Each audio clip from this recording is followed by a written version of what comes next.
Hi guys, good morning.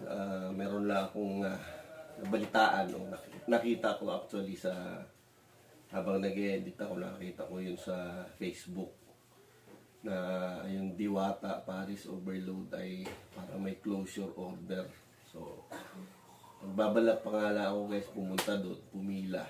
Tapos ngayon, baka maipasara, hindi ako makakapunta, may closure order na pala daw. Ang sabi doon sa nakita ko sa Facebook. So guys, panoorin nyo. I-re-upload ko lang. Di ko alam kung sino original na nag-video nun. So, shout out sa iyo na nag-video nun sa kay Diwata Paris Overload. Yung closure order. Pinuntahan niya ata doon sa pwesto niya eh. So, ito guys, panoorin nyo.